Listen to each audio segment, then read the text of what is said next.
Namaku Susan. Umurku 29 tahun. Udah 3 tahun aku menikah dengan Bayu, suami yang dulu selalu bisa bikin aku merasa dicintai. Tapi entah kenapa, akhir-akhir ini semua terasa hambar. Rumah kami sunyi kayak kos kosong, tanpa tawa, tanpa obrolan hangat. Kadang cuma terdengar suara jam dinding atau bunyi piring waktu aku makan sendirian. Bayu sibuk di kantor, sering pulang larut malam, dan begitu sampai rumah, dia cuma mandi lalu langsung rebahan. Aku kerja freelance dari rumah, lebih sering duduk di depan laptop sampai mata capek, ditemani kopi dingin yang gak sempet diminum. Awalnya aku gak merasa apa-apa. Aku pikir ini cuma fase, mungkin kami sama-sama lagi capek. Tapi semakin lama, rasa sepi itu mulai terasa seperti tembok tebal yang memisahkan aku dari dia. Aku masih sayang Bayu. Setidaknya, aku ingin percaya begitu. Tapi tiap malam saat dia terlelap di sebelahku, aku sering bengong, merasa asing dengan orang yang dulu pernah aku perjuangkan. Mungkin karena rutinitas, mungkin juga karena komunikasi kami makin jarang. Bayu selalu bilang, aku kerja buat kita. Tapi entah kenapa kata buat kita lama-lama terdengar kayak alasan supaya dia bisa absen dari kehidupan rumah ini. Aku ngerti kok. Cowok juga butuh waktu buat ngejar karir. Tapi gimana kalau yang dikorbankan adalah perasaan pasangannya sendiri? Di titik itu, aku mulai nyari pelarian kecil. Bukan dalam arti buruk, cuma butuh sesuatu buat ngisi waktu. Kadang aku nonton film sampai pagi, kadang main game online, kadang juga gabung ke forum kerja biar nambah relasi. Sampai akhirnya, malam itu datang. Malam di mana aku gabung ke grup kerja online yang isinya freelancer dari berbagai kota. Obrolan awalnya ringan, bahas proyek, klien, dan desain. Tapi di antara semua orang yang aktif di sana, ada satu nama yang terus muncul di layar chat. Riko. Riko beda. Cara dia ngomong santai tapi sopan. Dia suka nyelipin candaan yang pas, nggak berlebihan tapi cukup buat aku senyum kecil di depan layar. Awalnya aku ngerasa dia cuma orang ramah. Tapi lama-lama aku sadar, aku nunggu dia online setiap malam. Kadang aku sengaja login lebih awal, pura-pura lagi kerja padahal cuma pengen lihat notifikasi Riko is typing muncul di layar. Obrolan kami berkembang cepat, dari hal-hal profesional sampai ke hal-hal pribadi. Dia tahu kapan harus serius, kapan harus bercanda. Aku cerita soal kerjaanku, soal klien yang rewel, soal Bayu yang akhir-akhir ini dingin. Dan anehnya, dia dengerin, beneran dengerin. Bukan cuma nunggu gilirannya buat ngomong. Kadang dia kasih saran, kadang cuma bilang, aku ngerti San, capek ya kalau ngerasa sendiri di rumah sendiri. Kalimat itu sederhana, tapi waktu dia ngomong gitu, aku ngerasa kayak ada yang ngertiin, sesuatu yang bahkan aku nggak dapat dari Bayu. Hari-hari berikutnya obrolan kami makin intens. Pagi aku bangun, buka laptop, dan refleks ngecek pesan dari Riko. Siang kerja, malam ngobrol lagi. Kayak rutinitas baru yang bikin aku semangat. Bahkan waktu Bayu pulang malam, aku udah nggak terlalu peduli. Aku malah senyum kecil karena tahu ada seseorang di dunia maya yang nungguin ceritaku. Aku mulai ngerasa hidup lagi. Suatu malam, obrolan kami agak beda. Riko tiba-tiba nanya, San, kamu beneran bahagia di rumahmu? Aku diam beberapa detik sebelum jawab. Aku nggak tahu harus jawab jujur atau pura-pura. Tapi entah kenapa malam itu, aku lagi nggak mau bohong. Aku bilang, aku nggak tahu. Aku cuma capek, Riko. Capek pura-pura semuanya baik-baik aja. Riko lama nggak bales. Lalu akhirnya dia ngetik, kamu kelihatan kuat, tapi kesepian banget. Kalimat itu nancep. Dalam banget. Aku diem lama, tapi di dalam hati aku ngerasa kayak ada yang buka pintu yang udah lama ketutup. Seolah dia bisa lihat bagian aku yang bahkan aku sendiri udah lupa. Dari situ kami makin dekat. Dia mulai kirim fotokopi setiap pagi, bilang, biar kamu semangat kerja. Kadang kirim lagu, bilang, kayaknya lagu ini cocok buat suasana hatimu. Sederhana, tapi perhatian kecil kayak gitu yang bikin aku ngerasa diingat. Bayu nggak pernah lagi nanya aku udah makan atau belum. Bahkan ulang tahunku kemarin cuma dilewatin gitu aja. Tanpa ucapan, cuma transfer uang ke rekening. Tapi Riko, dia ingat, dia kirim pesan panjang, tulisannya hangat banget. Kamu perempuan hebat, San. Kadang dunia lupa menghargai orang yang diam-diam bertahan. Aku baca sambil senyum, tapi senyum itu disertai rasa bersalah kecil yang mulai tumbuh pelan-pelan. Aku tahu apa yang aku lakuin ini bukan hal yang benar, Tapi di sisi lain, aku juga ngerasa nggak sedang melakukan dosa besar. Aku cuma ngobrol, nggak lebih. Tapi kalau emang sesederhana itu, kenapa jantungku berdebar tiap kali Riko ngetik namaku? Kenapa aku sembunyiin chat kami dari Bayu? Kenapa aku mulai hapus notifikasi tiap kali dia kirim pesan? Suatu malam, Riko ngajak video call. Aku ragu, tapi akhirnya aku angkat juga. Wajahnya muncul di layar, senyum santai, tatapan hangat, suara tenang. Akhirnya aku lihat kamu juga, katanya. Aku cuma ketawa kecil. Entah kenapa, rasanya aneh tapi nyaman. Kami ngobrol hampir 2 jam. Gak terasa malam udah lewat tengah malam dan aku belum mau tidur. Ada sesuatu di dirinya yang bikin aku lupa waktu. Sejak malam itu, hubungan kami bukan cuma lewat teks. Kadang kami teleponan, kadang video call singkat pas aku lagi istirahat. Aku tahu ini udah mulai salah arah, tapi aku juga nggak bisa berhenti. Setiap kali aku berusaha jaga jarak, Riko selalu tahu gimana cara narik aku balik. Kadang dia cuma bilang, aku nggak maksa kamu ada di sini, San, tapi jujur, aku senang tiap kali kamu nongol. Dan aku lemah setiap kali dengar kalimat itu. Sampai suatu sore, setelah ngobrol lama soal kerjaan, Riko nanya, kalau aku ajak ketemu langsung, kamu mau? Aku diam. Jantungku langsung berdegup cepat. Ketemu? Dunia maya tiba-tiba terasa terlalu sempit buat menampung perasaan aneh yang selama ini kami pendam. Tapi di sisi lain, aku takut. Takut kalau semua ini cuma khayalan. Takut kalau aku lihat dia di dunia nyata dan sadar aku cuma main api. Tapi rasa penasaranku lebih kuat daripada rasa takutku. Aku nggak langsung jawab waktu itu. Aku cuma bilang, nanti aku kabarin ya. Malamnya, aku nggak bisa tidur. Bayu udah terlelap di sebelahku. Napasnya teratur, tapi aku malah bengong ngeliatin atap. Aku mikir, apa salah kalau aku pengen ketemu orang yang selama ini bikin aku hidup lagi? Tapi di sisi lain, aku sadar aku udah nginjek garis tipis antara kesepian dan pengkhianatan. Aku bolak-balik buka chat Riko, baca ulang percakapan kami. Dan setiap kali sampai di bagian dia bilang aku kesepian tapi kuat, aku ngerasa campur aduk. Keesokan harinya, aku bangun lebih pagi dari biasanya. Aku ngaca lama di depan cermin, merasa aneh dengan diri sendiri. Ada bayangan perempuan yang terlihat rapi tapi matanya kosong. Aku sadar aku bukan lagi Susan yang dulu nunggu suaminya pulang sambil senyum di dapur. Aku sekarang perempuan yang nyari perhatian dari laki-laki lain karena hatinya udah lama kedinginan. Dan anehnya, aku nggak tahu harus sedih atau marah dengan kenyataan itu. Siang harinya, Riko ngirim pesan lagi. Aku bakal ke kotamu minggu depan. Kalau kamu mau, kita bisa ketemu sebentar di tempat umum aja. Aku baca pesannya berkali-kali. Hati kecilku deg-degan. Tapi logikaku berontak. Aku bahkan ngerasa tangan ini gemeter waktu ngetik balesan. Nanti aku kabarin ya. Itu doang yang aku tulis. Tapi sejak saat itu pikiranku nggak bisa berhenti muter di situ. Gimana kalau aku ketemu dia beneran? Gimana kalau dia ternyata nggak seperti yang aku bayangkan? Atau gimana kalau aku malah beneran jatuh cinta? Hari-hari berikutnya jadi masa paling campur aduk dalam hidupku. Di satu sisi aku masih menjalani rutinitas rumah seperti biasa, masak, kerja, beres-beres. Tapi di sisi lain, ada dunia lain yang hidup di dalam layar ponselku. Tempat aku bisa jadi diriku sendiri tanpa perlu berpura-pura bahagia. Kadang aku merasa bersalah setiap kali lihat Bayu tidur di sofa sepulang kerja. Tapi rasa bersalah itu selalu kalah oleh rasa hangat yang aku rasain tiap kali Riko muncul di chat. Seperti candu, seperti sesuatu yang salah, tapi menyenangkan. Waktu akhirnya Riko bilang dia udah di kotaku, aku panik. Aku nggak tahu harus senang atau takut. Dia kirim lokasi kafe kecil di pusat kota, tempat yang katanya enak buat ngobrol santai. Aku baca pesannya berkali-kali.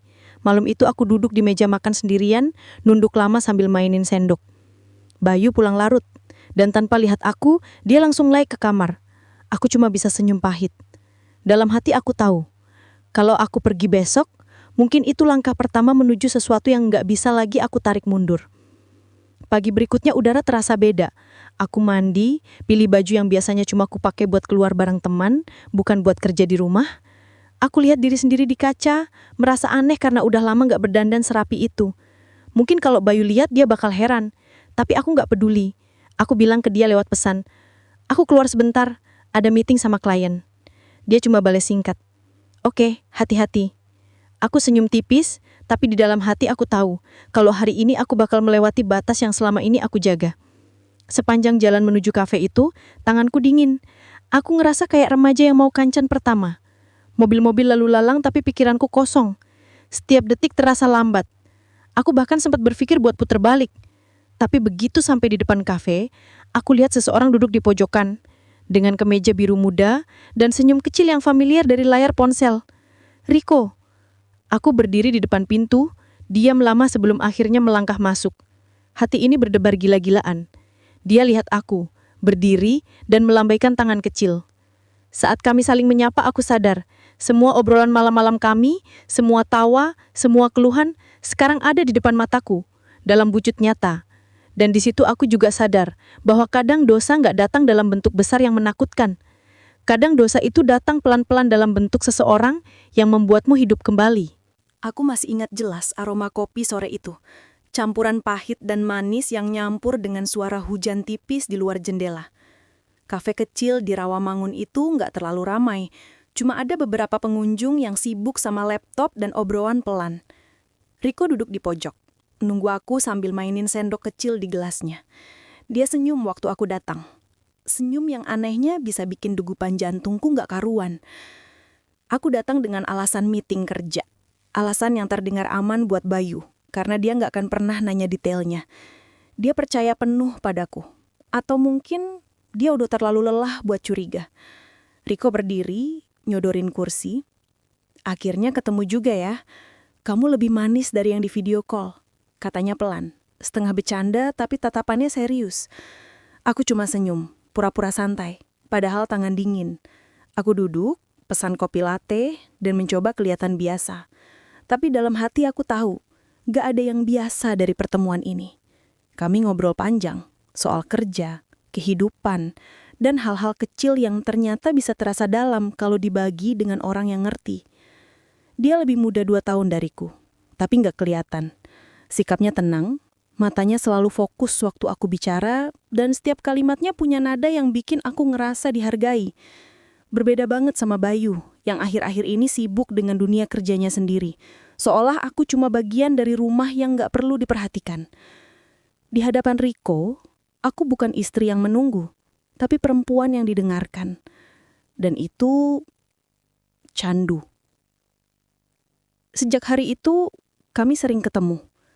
Awalnya masih alasan kerja, ngebahas proyek, revisi, hal-hal kecil yang sebenarnya bisa diselesaikan lewat chat. Tapi makin lama, pertemuan kami jadi sesuatu yang lain. Kadang kami makan siang bareng, kadang duduk di mobil lama-lama sambil ngobrol tanpa arah. Ada kenyamanan yang gak bisa aku jelaskan. Semacam rasa tenang, tapi sekaligus menegangkan. Riko selalu tahu gimana caranya bikin aku ngerasa aman. Seolah dunia di luar sana berhenti sebentar waktu kami bersama. Pernah suatu sore, kami duduk di mobil di parkiran mall. Hujan deras, dan dia bilang, "Kamu tahu nggak, San? Aku ngerasa kayak udah lama kenal kamu, padahal baru beberapa bulan." Aku ketawa kecil, tapi di dalam hati aku juga ngerasa hal yang sama. Mungkin karena kami saling isi ruang kosong masing-masing. Aku kesepian di rumah, dia katanya habis putus dari hubungan lama yang berantakan. 2 orang yang lagi retak, saling nemu, dan nyangka itu takdir, padahal cuma sama-sama butuh pelarian. Waktu terus berjalan, dan setiap pertemuan kami jadi makin beresiko. Aku mulai bohong lebih sering, bohong kecil, kayak bilang kerjaan lembur, meeting tambahan, atau ketemuan sama klien. Padahal di balik itu, aku duduk di depan Riko, di tempat yang sama, dengan tatapan yang makin lama makin sulit untuk dianggap sekadar teman. Dan di titik itu aku sadar, aku lagi main api. Tapi anehnya, aku gak mau berhenti. Sampai malam itu datang. Malam di mana batas yang selama ini aku jaga akhirnya hancur. Kami baru aja makan malam di sebuah tempat sederhana di Jakarta Timur. Riko bilang dia gak mau pulang dulu, katanya ingin ngobrol lebih lama. Aku setuju, tanpa mikir panjang. Kami jalan kaki sebentar, lalu masuk ke hotel kecil yang ada di ujung jalan. Alasannya waktu itu sederhana, buat ngobrol aja biar tenang. Tapi dalam hati aku tahu, gak ada yang tenang dari langkahku malam itu. Begitu pintu kamar tertutup, suasana jadi aneh. Sunyi. Aku bisa dengar detak jantungku sendiri. Riko duduk di tepi ranjang, ngelihat aku lama, seolah nunggu aku ngomong duluan. Tapi aku malah diam. Lalu dia berdiri, jalan pelan ke arahku, dan dengan suara rendah dia bilang, "Kalau kamu gak mau, aku ngerti kok." Aku gak jawab. Aku cuma berdiri diam, tapi mataku gak lepas dari matanya. Ada perasaan yang campur aduk. Takut, deg-degan, tapi juga rindu akan sentuhan yang udah lama gak aku rasain dari Bayu. Malam itu, semuanya terjadi cepat. Terlalu cepat bahkan. Antara sadar dan gak sadar, aku melewati batas yang gak seharusnya aku lewati. Dan anehnya aku gak ngerasa bersalah saat itu. Di antara lampu kamar yang redup dan hujan di luar, aku cuma ngerasa hangat. Kayak semua kekosongan di dalam diriku tiba-tiba terisi.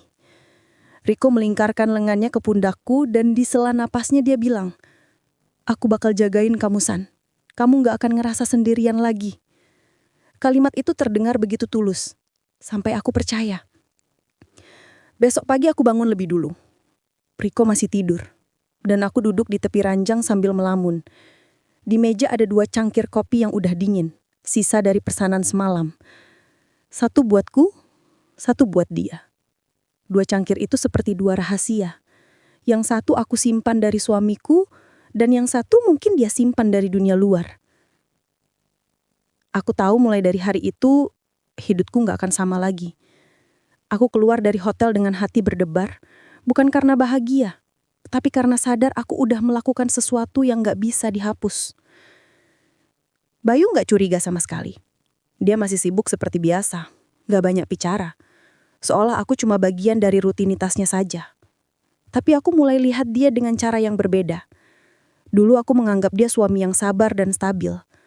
Sekarang aku melihatnya sebagai sosok yang hambar, terlalu datar untuk bisa membuat aku merasa hidup. Bodohnya aku mulai bandingkan dia dengan Riko. Setiap kali Bayu lupa hal kecil, aku langsung teringat Riko yang selalu perhatian. Setiap kali Bayu pulang larut tanpa kabar, aku ngerasa wajar buat balas dengan cara yang sama. Padahal, semua itu cuma pembenaran dari kesalahanku sendiri. Hari-hari setelah itu berjalan seperti biasa di luar, tapi kacau di dalam. Aku masih kerja, masih masak, masih tersenyum di depan Bayu. Tapi begitu sendirian, pikiranku selalu ke Riko. Kami tetap komunikasi tiap hari, kayak sepasang kekasih yang sembunyi-sembunyi dari dunia. Setiap bunyi notifikasi bikin dadaku berdebar. Setiap malam aku nunggu pesannya dari sebelum tidur. Satu kali dia bilang, "Aku pingin kamu jadi bagian hidupku, San. Beneran." Aku gak tahu harus jawab apa. Aku tahu dia bukan milikku sepenuhnya, tapi di sisi lain aku juga tahu aku udah terlalu dalam buat mundur. Aku mulai menulis di jurnal. Sesuatu yang udah lama gak aku lakuin. Bukan buat dokumentasi, tapi buat ngatur pikiranku sendiri. Tapi setiap kalimat yang kutulis malah makin bikin aku sadar betapa salah arah langkahku. Aku tulis, aku nyari kehangatan di luar rumah, padahal dulu aku sendiri yang biarin rumahku jadi dingin. Riko semakin sering ngajak ketemu. Kadang aku tolak, pura-pura sibuk, karena rasa bersalah mulai muncul pelan-pelan. Tapi tiap kali aku coba menjauh, dia selalu punya cara buat narik aku balik. Suatu malam dia bilang, "Kalau kamu takut, aku ngerti. Tapi jangan jauhi aku ya. Aku cuma pingin kamu tahu, aku bener-bener sayang." Kata-kata itu manis, tapi juga berat. Karena di baliknya aku sadar, aku bukan lagi Susan yang bisa tidur nyenyak tanpa rasa bersalah. Ada malam-malam di mana aku ngelihat Bayu tidur pulas di sampingku dan hatiku berantakan. Aku pingin jujur. Tapi gimana caranya? Aku takut kalau dia tahu semua yang kami bangun bakal runtuh. Tapi yang lebih aku takutin mungkin aku udah gak cinta lagi. Sampai suatu hari, Bayu ngajak makan malam bareng setelah lama gak bareng. Katanya dia pingin balik kayak dulu. Tapi sepanjang makan pikiranku melayang ke tempat lain. Riko kirim pesan. Aku kangen. Aku baca tanpa balas. Tapi rasanya dada ini sesak. Bayu nyoba ngajak ngobrol. Tapi aku cuma jawab seperlunya. Aku bahkan gak sadar aku udah kehilangan koneksi dengan suamiku sendiri. Waktu terus berjalan, tapi hatiku malah makin jauh dari rumah. Aku mulai sadar, kebahagiaan yang kira aku temukan bersama Riko ternyata cuma fata morgana. Karena makin sering aku bersamanya, makin sering aku ngerasa takut. Takut kehilangan, takut ketahuan, takut ditinggal. Aku mulai curiga tiap kali dia sibuk. Kadang pesannya telat dibalas, katanya lagi kerja atau keluar. Tapi entah kenapa aku mulai ngerasa gak sepenuhnya aku satu-satunya di hidupnya. Sampai akhirnya hari itu datang. Hari dimana semuanya berubah pelan-pelan jadi abu-abu. Riko mulai susah dihubungi. Chatku cuma dibaca, tapi gak dibalas. Awalnya aku pikir dia sibuk. Tapi setelah beberapa hari, aku mulai panik. Nomornya aktif, tapi dingin. Gak ada penjelasan, gak ada pamit. Aku cuma dibiarkan menunggu sambil terus bertanya-tanya, apa yang salah? Aku bahkan sempat mikir, apa dia ketahuan pacarnya? Atau mungkin dia bosan? Tapi di sisi lain, aku juga tahu, ini mungkin karma yang pelan-pelan datang menagih. Aku pikir aku bakal nemuin kebahagiaan baru. Tapi ternyata aku salah besar. Karena kebahagiaan yang datang lewat dosa gak pernah punya niat buat tinggal lama. Ia cuma mampir, ninggalin kenangan, dan pergi tanpa tanggung jawab. Dan sekarang, yang tersisa cuma aku. Duduk di ruang tamu rumahku sendiri, menatap cangkir kopi dingin yang rasanya udah gak ada bedanya dengan hidupku sendiri. Hari itu terasa seperti hari biasa. Aku duduk di ruang tamu, ngetik revisi proyek di laptop sambil ditemani secangkir kopi yang udah setengah dingin. Bayu baru aja pulang dari kantor, tapi suasananya tenang seperti biasanya, gak ada tanda-tanda apapun. Aku pikir semuanya aman, semua kebohongan kecil yang selama ini kususun masih rapi di tempatnya. Tapi ternyata cuma butuh satu kelalaian kecil buat semuanya runtuh. Aku lupa kunci laptop. Biasanya aku selalu waspada, bahkan pakai password tambahan supaya gak ada yang bisa buka. Tapi hari itu, entah kenapa, aku terlalu santai.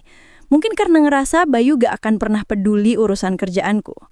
Dia duduk sebentar di sofa, liatin aku sebentar, lalu bilang pelan, "Laptop kamu pinjem ya? Aku mau cari file buat laporan kantor."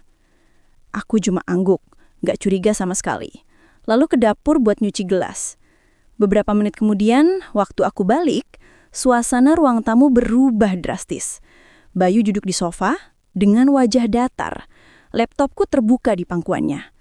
Tapi yang paling bikin jantungku berhenti berdetak bukan ekspresinya, melainkan apa yang ada di layar. Chatku dengan Riko. Aku langsung kaku di tempat. Chat itu semua percakapan, foto, emoji, dan kalimat yang seharusnya cuma milik kami berdua, sekarang terpampang jelas di depan suamiku. Bayu gak langsung ngomong. Dia cuma menatap layar itu lama, lalu menatap aku. Matanya dingin, suaranya pelan tapi tegas. "Jadi ini yang kamu lakuin waktu aku kerja buat kita?" Aku pingin jelasin, tapi gak tahu harus mulai dari mana. "Bayu, aku bisa jelasin. Ini gak seperti yang kamu pikir." Kalimatku belum selesai, tapi dia langsung tutup laptop pelan-pelan, tanpa emosi, tanpa bentakan. Tapi justru itu yang paling menakutkan. Aku lebih rela dia marah, teriak, banting barang, daripada diam seperti itu. Dia berdiri, langkahnya pelan, tapi nadanya tegas. "Aku capek, San. Aku kerja tiap hari buat kita, buat rumah ini. Tapi ternyata kamu nyari yang lain di belakangku." Aku coba mendekat, nyentuh tangannya, tapi dia mundur. Tatapannya gak marah, tapi kecewa. Dan itu jauh lebih menyakitkan daripada amarah apapun. "Bayu, aku cuma kesepian. Aku ngerasa kamu jauh. Aku salah, aku tahu. Tapi tolong dengar aku dulu." Dia diam cukup lama. Lalu akhirnya dia ngomong, suara yang dalam dan berat. "Kamu tahu gak, San? Yang paling nyakitin bukan kamu selingkuh, tapi kamu nyari kebahagiaan di tempat yang salah." Kalimat itu kayak palu yang jatuh tepat di dadaku. Hancur. Aku cuma bisa berdiri di situ, gak bisa nangis, gak bisa gerak. Bayu lalu masuk kamar, ngambil beberapa baju. Dan malam itu dia gak tidur sekamar denganku. Pintu kamarku tertutup pelan, dan suara langkahnya pergi ke ruang tamu jadi satu-satunya hal yang kudengar sampai larut malam. Begitu pintu tertutup, aku langsung jatuh terduduk di lantai. Tanganku gemetar, air mata keluar tanpa bisa ditahan. Semua yang selama ini kusembunyikan akhirnya terbuka begitu aja, tanpa sempat aku siapin kata-kata pembelaan. Aku buka chat Riko. Jari-jariku gemetar waktu ngetik. Riko, tolong angkat. Bayu tahu semuanya. Aku butuh kamu sekarang. Tapi pesan itu cuma centang satu. Aku coba lagi, dan lagi. Gak dibales. Aku telepon. Suaranya langsung masuk ke operator. Nomor yang Anda tuju sedang tidak aktif. Aku coba lewat akun lain, tapi dia gak aktif juga. Semakin malam, semakin jelas. Kalau Riko menghilang. Aku duduk di lantai sambil nunggu, berharap HP-ku bunyi. Tapi yang datang cuma sunyi. Dan di tengah keheningan itu, aku sadar sesuatu yang lebih pahit daripada kehilangan. Aku sendirian. Bayu gak keluar dari kamar sampai pagi. Saat aku coba ngajak ngomong, dia cuma jawab pendek, "Aku mau tenang dulu, gak usah ganggu." Suaranya datar, tapi matanya kosong. Seolah aku udah bukan orang yang sama lagi di matanya. Aku ngerasa kayak orang asing di rumah sendiri. Setiap sudut rumah yang dulu penuh kenangan sekarang terasa kayak tempat asing. Meja makan yang dulu tempat kami ngobrol sambil sarapan, sekarang cuma diam. Nasi di magic jar masih utuh, piring kotor semalam belum aku cuci. Aku lemas, tapi aku tahu aku harus kuat. Walau buat apa lagi? Sepanjang hari itu, aku gak bisa kerja.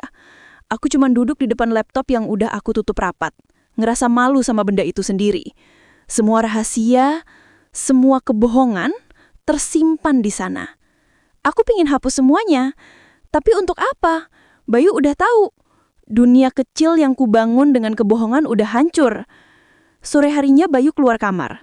Dia udah rapi, bawa tas kecil. Aku langsung berdiri, harap dia mau ngomong. Tapi dia cuma ngeliat sekilas, lalu bilang pelan, "Aku nginep di kantor dulu, gak usah tunggu aku." Lalu dia pergi, tanpa menatapku lagi. Begitu pintu rumah tertutup, aku ngerasa dunia berhenti. Aku duduk di sofa yang masih nyimpen bekas duduknya tadi, dan di situ aku nangis tanpa suara. Air mata jatuh terus, tapi tangisanku gak keluar. Rasanya kayak semua penyesalan numpuk di dada, tapi gak bisa diluapin. Malamnya, aku coba cari Riko lagi. Aku buka semua media sosial, tapi akunnya udah gak ada. Hilang. Chat lama masih ada, tapi udah kayak percakapan hantu.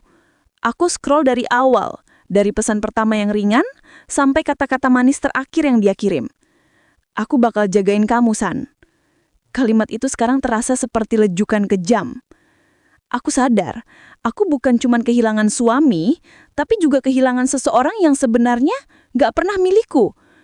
Aku menaruh percaya ke orang yang datang saat aku lemah, tapi pergi saat aku butuh. Beberapa hari setelah itu Bayu gak pulang.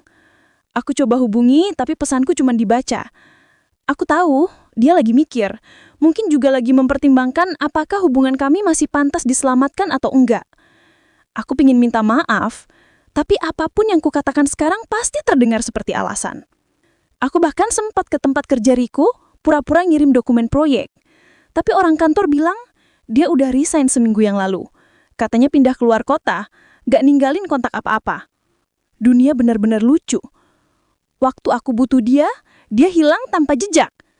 Malam itu, aku duduk di balkon, sendirian. Angin malam dingin banget. Tapi aku biarin. Aku ngerokok, sesuatu yang udah lama gak aku lakuin. Asapnya naik pelan, dan di setiap hembusan, aku ngerasa sedikit demi sedikit kehilangan bagian dari diriku sendiri. Aku sadar, rasa bersalah bukan cuma karena aku ketahuan, tapi karena aku sadar, aku yang rusak semuanya.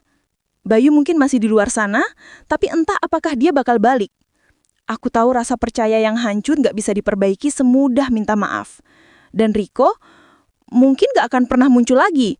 Mungkin dia emang cuma datang buat ngisi celah kosong sementara, bukan buat tinggal. Waktu aku akhirnya masuk kamar, tempat tidur itu terasa asing. Bantal di sebelahku kosong, tapi aromanya masih ada. Aroma tubuh Bayu yang dulu bikin aku tenang. Aku peluk bantal itu erat, dan di tengah keheningan malam, aku cuma bisa berbisik ke diriku sendiri, Kenapa harus begini? Air mata keluar lagi, tanpa suara, tanpa henti. Dan di saat itulah aku sadar, karma gak perlu waktu lama buat datang. Kadang dia cuma nunggu momen kecil, kayak lupa kunci laptop, buat ngingetin kita betapa gampangnya kebohongan kecil berubah jadi bencana besar. Aku pikir cinta yang datang setelah kebosanan bisa jadi penyembuh, tapi nyatanya malah jadi racun. Karena cinta yang dimulai dari kebohongan gak pernah punya akhir yang bahagia. Dan sekarang, aku cuma punya satu hal. Penyesalan yang gak akan pernah cukup buat memperbaiki semuanya. Sejak hari itu, rumahku berubah jadi tempat paling sepi di dunia. Semua benda di dalamnya kayak punya kenangan yang gak pengen aku inget. Gelas kopi favorit Bayu di dapur masih tergantung di gantungan, tapi udah berdebu. Sofa tempat kami dulu nonton film bareng sekarang cuma jadi tempat aku duduk bengong tiap malam. Bayu masih sesekali pulang, tapi cuma buat ambil pakaian. Kadang bawa dokumen kantor. Kami nyaris gak pernah ngobrol lagi. Bahkan kalaupun kami satu rumah, rasanya kayak dua orang asing yang kebetulan tinggal di alamat yang sama. Aku sering mikir, apa aku terlalu egois waktu itu? Atau cuma haus perhatian karena Bayu sibuk kerja? Tapi makin aku cari pembenaran, makin jelas kalau semuanya salah. Aku gak bisa nyalahin siapapun selain diriku sendiri. Malam-malamku sekarang cuma diisi suara kipas angin dan bayangan Riko yang entah kenapa masih sering muncul di kepala. Kadang aku kesel sama diriku sendiri karena masih ingat dia. Aku masih nyimpen beberapa chat terakhir kami sebelum semuanya kebongkar. Kadang aku buka, cuma buat yakin kalau semua itu pernah nyata. Tapi makin lama teks itu cuma jadi luka baru. Aku bakal jagain kamu, tulisnya waktu itu. Aku hafal banget kalimat itu. Tapi sekarang rasanya kayak lulocon kejam. Jagain dari apa? Dari kesepian? Dari rasa bersalah? Dia pergi pas aku paling butuh seseorang buat dengerin. Aku sempat nekat nyari dia.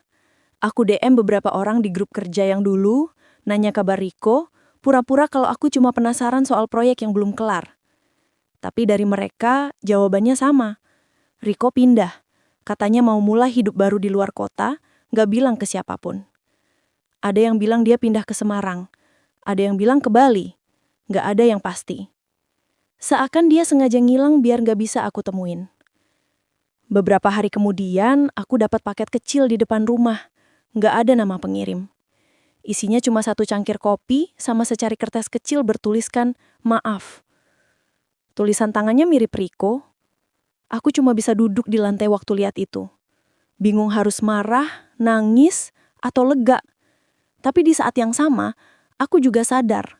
Permintaan maaf gak bakal nyembuhin apapun. Bayu juga kayak berubah jadi orang lain. Dulu dia orangnya lembut banget, jarang ninggiin suara. Tapi sekarang, setiap kali kami ketemu, matanya dingin. Dia sopan tapi terasa jauh. Aku pernah coba ngomong baik-baik, minta kesempatan buat jelasin. Tapi dia cuma jawab pelan. Gak usah dijelasin, San. Aku udah ngerti semuanya. Abis itu, dia pergi. Ninggalin aku lagi sendirian. Hari-hari berlalu kayak hukuman tanpa akhir. Aku tetap kerja, tapi fokusku hancur. Klien mulai protes karena hasil pekerjaanku berantakan. Kadang aku bengong di depan layar laptop, ngeliatin dokumen kosong berjam-jam. Aku makan cuma karena harus, tidur juga cuma karena capek nangis. Rasanya kayak semua hal kecil dalam hidup ikut mati bareng rasa percayaku. Malam-malam, aku iseng buka email lama yang dulu sering kupakai buat komunikasi sama Riko waktu awal kerja bareng. Di sana aku nemuin satu draft pesan yang gak pernah terkirim. Isinya cuma satu kalimat. Kalau kamu baca ini, aku cuma mau bilang aku menyesal. Aku gak tahu siapa yang nulis, aku atau dia. Tapi rasanya kayak pesan itu buat aku, dari aku yang dulu. Dari versi diriku yang masih polos, yang cuma butuh didengar tanpa sadar lagi main api. Aku mulai sadar satu hal. Yang paling nyakitin dari pengkhianatan bukan cuma kehilangan kepercayaan orang lain, tapi kehilangan dirimu sendiri. Karena setelah semuanya hancur, aku gak tahu lagi siapa aku. Istri siapa? Atau bahkan manusia seperti apa aku sekarang? Semua yang dulu aku banggakan, rumah yang rapi, karir yang jalan, pernikahan yang stabil, semua tinggal kenangan. Suatu sore, Bayu datang. Aku sempat mikir, mungkin dia mau ngomong soal kami. Tapi ternyata dia cuma ambil beberapa dokumen dan bilang, "Aku pindah ke apartemen kantor sementara. Jangan hubungi aku dulu." Nada suaranya datar tanpa emosi. Tapi aku tahu, di balik kalimat itu, ada dinding tinggi yang gak bisa aku lewatin lagi. Begitu pintu rumah tertutup, aku ngerasa dunia berhenti. Rumah itu gak lagi berisi dua orang yang saling mencintai, tapi cuma bayangan dari masa lalu. Semua keputusan yang aku ambil demi sedikit perhatian jadi bumerang. Aku pengen waktu bisa mutar balik, biar aku bisa nahan tangan ini sebelum ngetik pesan pertama ke Riko.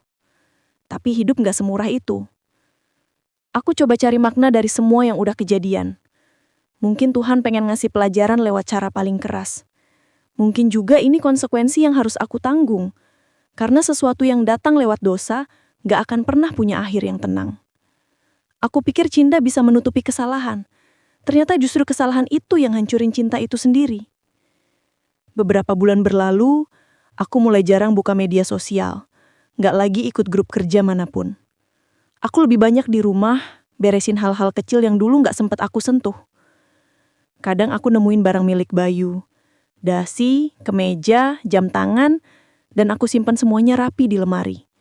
Bukan karena aku berharap dia balik, tapi karena aku gak punya keberanian buat buang. Itu satu-satunya yang tersisa dari hidupku dulu. Suatu malam, aku jalan sendiri ke kafe tempat aku pertama kali ketemu Riko. Tempatnya masih sama, cuma suasananya beda. Lampu gantungnya lebih redup, musiknya lebih pelan. Aku duduk di meja yang sama, pesan kopi yang sama, tapi kali ini sendirian. Barista yang dulu sering ngelayanin kami bahkan masih inget. Dia senyum kecil dan bilang, "Sendiri aja, Mbak." Aku cuma ngangguk pelan, senyum kaku. Di sana aku sadar, bukan Riko yang bikin aku jatuh, tapi diriku sendiri yang ngizinkan. Aku yang nyari alasan buat ngerasa dibutuhin, aku yang nyakinin diri kalau sedikit perhatian gak apa-apa. Dan ketika semuanya udah terlanjur, aku baru sadar kalau kebahagiaan yang dicuri gak akan pernah bertahan lama. Waktu pulang malam itu, hujan turun pelan. Aku jalan pelan-pelan di trotoar, ngerasa tiap detes air kayak nyindir aku. Aku pengen nangis, tapi air mata kayak udah habis. Rasanya kosong, tapi ada bagian kecil dalam diriku yang mulai bisa nerima. Mungkin ini titik di mana aku harus berhenti nyalahin siapapun, termasuk diriku sendiri. Sesampainya di rumah, aku lihat pintu kamar Bayu masih kebuka. Di atas meja ada surat. Tulisan tangannya rapi, tapi dingin. Aku gak tahu apa aku bisa ngelupain, tapi aku gak akan dendam. Aku cuma pengen kita tenang. Jaga diri, San. Aku baca surat itu berkali-kali. Gak ada janji untuk kembali, gak ada kata perpisahan yang dramatis, cuma kenyataan sederhana bahwa semua udah selesai. Malam itu, aku duduk lama di lantai, sambil lihat cangkir kopi dari Riko dan surat dari Bayu. Dua hal yang datang dari dua laki-laki berbeda, tapi punya makna sama. Sama-sama ninggalin luka. Aku sadar, mungkin ini bentuk balasan paling adil. Aku pengen dicintai, tapi malah nyakitin orang yang paling tulus. Aku pengen dihargai, tapi malah kehilangan semuanya. Sekarang tiap pagi aku bikin kopi sendiri. Minum sambil lihat halaman rumah yang mulai ditumbuhi rumput liar. Kadang aku senyum kecil, karena akhirnya aku ngerti. Hidup gak akan selalu ngasih kita yang kita mau, tapi selalu ngasih apa yang kita butuh buat belajar. Aku udah ngelewatin hari-hari paling kelam, dan meski masih berat, aku mulai bisa berdamai. Cinta yang datang lewat dosa memang terasa manis di awal, tapi selalu meninggalkan rasa pahit di akhir. Dan gak peduli seberapa dalam kamu menyesal, waktu gak bisa diputar balik. Aku cuma bisa jalan terus, pelan-pelan, sambil belajar mencintai kesendirian yang dulu paling aku takutin. Karena kadang kehilangan itu cara Tuhan buat ngasih tahu siapa yang pantas tetap ada. Setahun bukan waktu yang sebentar, tapi juga bukan waktu yang cukup buat ngapus semua yang udah terjadi. Luka itu masih ada. Kadang nyerinya datang tiba-tiba. Waktu aku denger lagu lama yang dulu pernah kami dengerin bareng. Atau waktu aku lihat pasangan yang tertawa di pinggir jalan. Tapi bedanya sekarang, aku gak lagi lari dari rasa itu. Aku belajar buat ngeliatnya, buat nerima, buat ngerti. Karena setiap luka yang dulu aku hindari, ternyata justru jadi cermin paling jujur tentang siapa aku sebenarnya. Kontrakan yang aku tempatin sekarang kecil banget. Cuma ada satu kamar, dapur mungil, dan meja kerja di pojok ruangan. Tapi entah kenapa, tempat ini terasa lebih hidup dari rumah besar yang dulu pernah aku tempatin sama Bayu. Mungkin karena di sini gak ada kebohongan. Gak ada tawa palsu buat nutupin sepi, gak ada pesan disembunyikan di belakang layar laptop. Semua sederhana, tapi jujur. Aku bangun setiap pagi tanpa harus berpura-pura kuat di depan siapapun. Pekerjaanku sebagai freelancer masih jadi sumber penghidupan utama. Kadang proyek datang deras, kadang sepi banget. Tapi aku udah gak terlalu peduli soal itu. Aku lebih sibuk belajar hal-hal baru. Ikut kelas desain, baca buku tentang mindfulness, bahkan sesekali ikut kegiatan sosial di lingkungan. Ada sesuatu yang menenangkan waktu aku bisa bantu orang lain, sekecil apapun itu. Mungkin karena dulu aku terlalu fokus nyari orang yang bisa ngisi kekosongan di hati, sampai lupa kalau kadang cara terbaik buat sembuh adalah dengan ngasih sesuatu ke orang lain. Hubunganku dengan Bayu udah benar-benar berakhir. Kami pisah dengan cara yang tenang, tanpa drama. Dia gak pernah teriak, gak pernah maki. Cuma bilang, aku udah berusaha, San. Tapi kadang yang rusak gak bisa diperbaiki lagi. Kalimat itu sederhana tapi dalam banget. Aku tahu dia benar. Aku juga tahu, meskipun dia udah maafin, tapi rasa percaya itu gak akan pernah sama. Setelah tanda tangan di meja pengadilan agama, kami saling senyum kecil, lalu berbalik arah. Sejak itu kami gak pernah ketemu lagi. Pernah suatu malam aku lihat postingan dia di media sosial. Dia lagi makan malam bareng seseorang. Cewek, wajahnya lembut, auranya hangat. Aku sempat ngerasa sesek, bukan karena iri, tapi karena sadar dia akhirnya nemuin kebahagiaan yang dulu aku hancurin. Tapi bukannya marah, aku malah lega. Karena dia pantas dapetin ketenangan itu.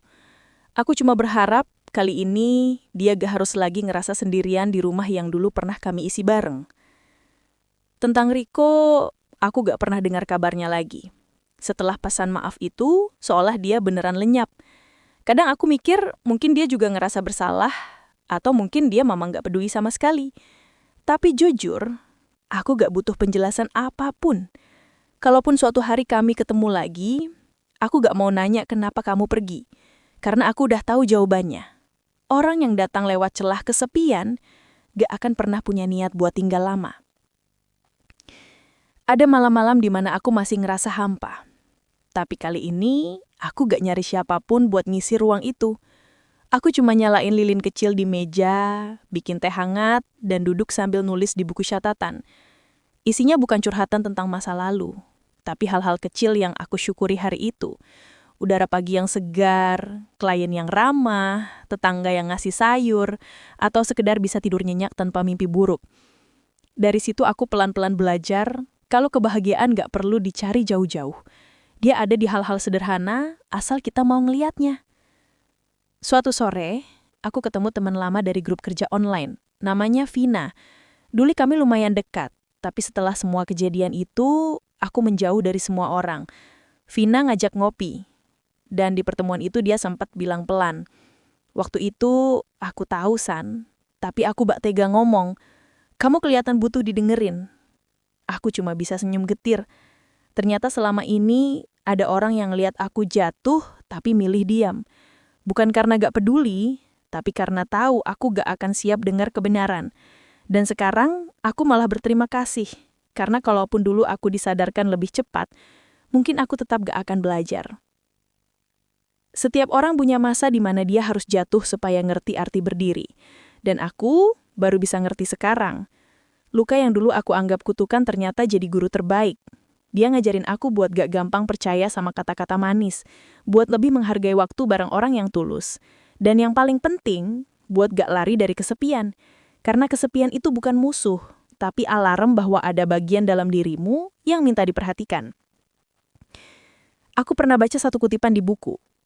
Kadang, Tuhan ngerobohin hidupmu bukan karena dia benci, tapi karena dia pengen kamu sadar, kamu bangun di rumah yang salah. Dan aku ngerasa kutipan itu pas banget buat hidupku. Aku dulu bangun rumah dari kebohongan, dari kebutuhan buat diperhatikan dan rasa kosong yang aku isi dengan hal yang salah. Sekarang aku ngerti, gak ada cinta yang bisa tumbuh sehat di atas fondasi itu. Beberapa bulan terakhir aku mulai nulis cerita. Awalnya cuma buat diri sendiri, tapi lama-lama aku posting di blog. Anehnya, banyak orang yang baca. Beberapa bahkan kirim pesan, bilang mereka ngerasa relate. Ada yang cerita kalau mereka juga pernah hampir selingkuh karena kesepian. Ada yang bilang cerita itu menyadarin mereka buat gak ngulang kesalahan yang sama. Setiap kali baca pesan itu, aku ngerasa hidupku punya makna baru. Luka yang dulu aku benci, sekarang jadi bahan buat bantu orang lain. Aku bukan orang suci. Aku pernah jatuh, bahkan dalam hal yang paling gak termaafkan. Tapi dari situ aku belajar kalau setiap kesalahan punya dua pilihan. Kamu biarin jadi beban, atau kamu ubah jadi pelajaran. Aku milih yang kedua. Karena kalau aku terus nyalahin diri sendiri, aku gak akan pernah bisa maju. Sekarang tiap kali aku ngaca, aku gak lagi ngelihat perempuan yang penuh rasa bersalah. Aku lihat seseorang yang pernah salah arah, tapi berani balik lagi ke jalannya. Seseorang yang akhirnya ngerti kalau cinta sejati bukan tentang siapa yang paling bikin kamu tertawa, tapi siapa yang tetap bertahan waktu semuanya terasa berat. Dan sayangnya, aku baru sadar itu setelah kehilangan orang yang paling sabar dalam hidupku. Tapi gak apa-apa, karena dari kehilangan itu aku nemuin hal yang lebih penting. Aku sendiri. Aku yang dulu hilang di antara kebutuhan buat diperhatikan dan ketakutan buat sendirian. Aku yang akhirnya ngerti kalau kebahagiaan gak datang dari orang lain, tapi dari hati yang udah selesai dengan masa lalunya. Setiap kali aku lewat di depan kantor Bayu, ya, kadang aku masih lewat situ. Aku gak lagi ngerasa nesek. Cuma ada rasa hangat kecil di dada, kayak doa tanpa kata. Aku berharap dia bahagia, dan aku juga sedang menuju ke sana dengan caraku sendiri. Mungkin di dunia ini gak ada akhir yang benar-benar bahagia, tapi ada akhir yang tenang. Dan itu cukup. Aku udah melewati badai yang aku ciptakan sendiri, dan sekarang aku belajar jalan lagi.